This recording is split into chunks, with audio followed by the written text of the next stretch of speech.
Governor Jishnu Dev Varma ఇవాళ ములుగు జిల్లాలో పర్యటించనున్నారు. గవర్నర్ దత్తత తీసుకున్న తాడ్బాయి మండలం కొండపర్తిలో అభివృద్ధి పనులు పరిశీలించి గ్రామస్తులతో సమావేశం కానున్నారు. అనంతరం మేడారం సమ్మక్క సారళమ్మ గద్దెలను దర్శించుకోనున్నారు. వరద తీవ్రతకు కొండపర్తి గ్రామం బాగా దెబ్బతినగా మంత్రి సీతక్క సూచన మేరకు గవర్నర్ ఊరును దత్తత తీసుకున్నారు. అప్పటి నుంచి గ్రామం రూపురేఖలు మారాయి. వివిధ అభివృద్ధి పనులు జోరుగా సాగుతున్నాయి. రోడ్లు, మురుగు కాలువలు సహా ఇందిరా జలప్రభ పథకం కింద బోర్లు వేశారు. గవర్నర్ కార్యాలయ సంయుక్త కార్యదర్శి భవానీ శంకర్ చొరవతో అధికారులు పలు పనులు చేశారు. తమ పల్లె ప్రగతి పదంలో సాగడంపై స్థానికులు హర్షం వ్యక్తం చేస్తున్నారు. మాకు వర్షకాలంలో వచ్చిన వరద బీభత్సం వల్ల చాలా ఇండ్లు గాలికి చాలా లేచిపోయినాయి. తెలంగాణ రాష్ట్ర గవర్నర్ గారు మా ఊరిని దత్త తీసుకోవడం జరిగింది. వారి ఆధ్వర్యంలోనే మాకు డెవలప్మెంట్ పనులు ఏకవంతంగా జరుగుతున్నాయి.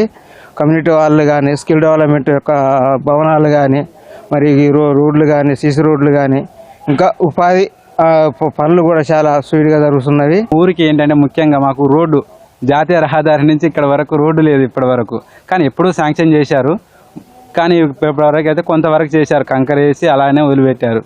సో ఏంటి అని అంటే ఫారెస్ట్ వాళ్ళ ద్వారా కొంచెం ఆగిపోయింది. సో దాన్ని కొంచెం ఏమన్నా పూర్తి చేస్తే ఇంకా బాగుంటుంది, ఇంకా కొంచెం డెవలప్మెంట్ ఏమైనా ఏర్పడుతుందని నేను అనుకుంటాను. ఈరోజు మా కొండపర్తి గ్రామాన్ని గవర్నర్ గారు దత్తత తీసుకోవడం మేము చాలా సంతోషంగా వ్యక్తం చేస్తూ ఉన్నాం.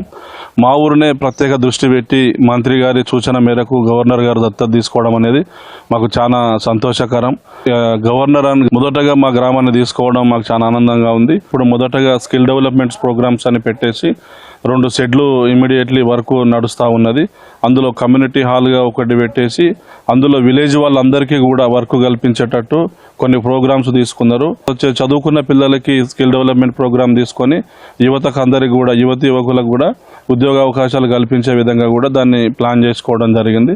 తర్వాత సీసీ రోడ్లు, సైడు కాలువలు, ప్రతిదీ ఊరు మొత్తం రైతు వారిగా అందరికీ కూడా బోర్ల సౌకర్యం కూడా కల్పిస్తామని చెప్పడం జరిగింది.